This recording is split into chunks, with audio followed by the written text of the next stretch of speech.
guess the first question is, how are your operations going so far at the moment? Are you happy with how you've got your farm laid out? And Yeah, well, layout's a different question, but we're happy with where the farm's come from and where it is now. Yep.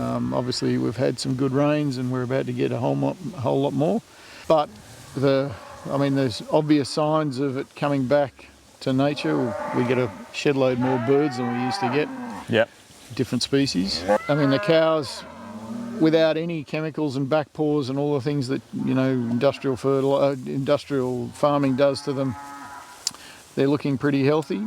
Definitely. Our dung beetle population's coming back, which is critical for putting carbon back in the soil. Yep. It's also important for reducing the fly load. Fly load, yeah. Yep.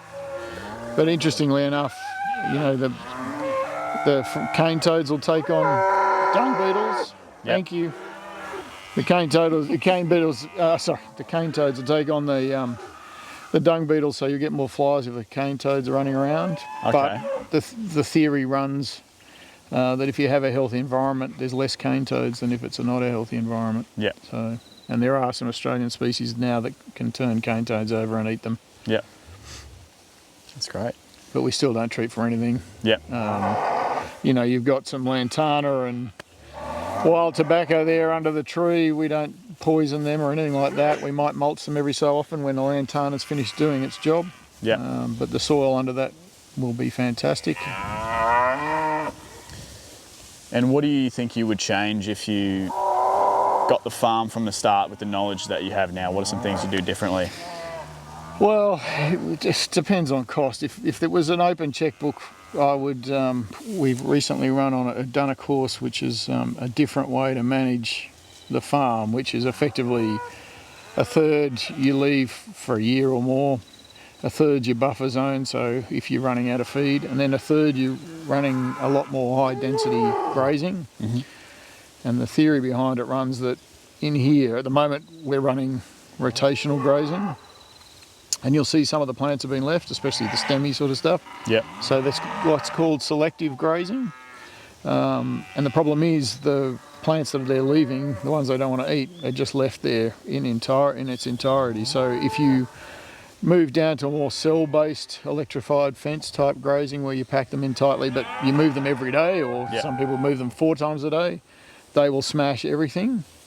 And you'll actually get a better response from the soil and the environment. Yep. And then your third that you're leaving as your storage effectively, once that matures, you get a better build-up of humus inside the soil because of just the way the life cycle works. So you're trying to basically manage in thirds. A third you leave, a third your buffer, and a third your high-density grazing. Yep. And you keep rotating that through the green period, and then you switch them all.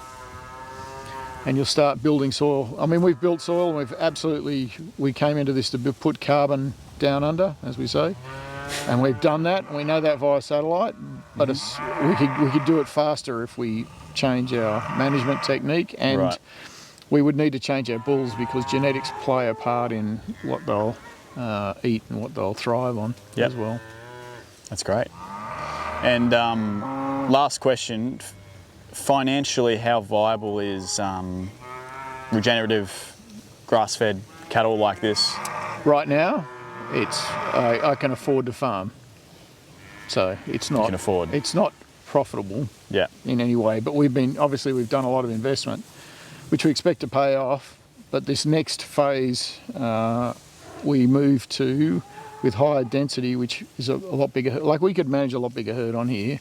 We've kept it down while we figure out what we're doing, and we didn't want to destroy the land, and the land has come back in a big way, and we can show you some photos of when we came back the first time from Europe. The cows looked like rubbish and the land was destroyed. So now we're in that solid foundation phase. Our next part is to start to set up the electric fencing so we can move to cell-based grazing, but you can't just throw them in and do it immediately. You've got to give them time to adjust because they're, what did they say, they're ruminant. It takes 10 to 14 days to adjust to new, given they're eating weeds as well as, or what people call weeds, as well as the normal pastures. But we could double the herd, which means it would put Adele in a more profitable situation from a farming point of view. Yep. So that's the plan, but like everything, there's priorities and Yeah. cost to set up infrastructure. Yep. Well, looks like you guys have done great out here. You said before that one thing you would have changed was that you would have made the farm smaller or planted less. Oh, syntropics, Yeah, the syntropics. How many people does it take to run a farm like this, to this size? Well, we're kind of doing it ourselves at this stage. We have help with yarding sometimes, but otherwise actually Scott and I have learned to do it ourselves, basically. So I do the rotational grazing with the cows. Scott does the big tractor farm work. Big toys. For the most part. But honestly, the two of us. But if we had the revenue, I would definitely have someone help me full time. I would love that because I think it would be a game changer for us. We could do the cell-based grazing, which, as Scott explained, that is a game changer for us when we get to that point, especially for the farm itself and the cows. It's almost not even about the profitability. It's if I can't sell the product, there's no point in having more product to sell. But at least we would be regenerating the land and the cows would be in prime condition. And then hopefully, obviously, over time, word of mouth, all that sort of thing, people are definitely becoming more aware of where their food's coming from, and that's our clientele. Basically, we want the conscious consumer. Yeah, they want to know the provenance. What's happened, yeah. But it takes time. So, yeah, it's all... Don't go into farming if you're impatient, because everything takes time. But no, it's also very rewarding. It is incredibly frustrating as well at times, but for the most part, it's rewarding. But I think the important thing to understand about regenerative ag is you're adding to the environment, you're not taking away. Whereas, so if you look at North America, they reckon in rough terms there's 60 years of topsoil left.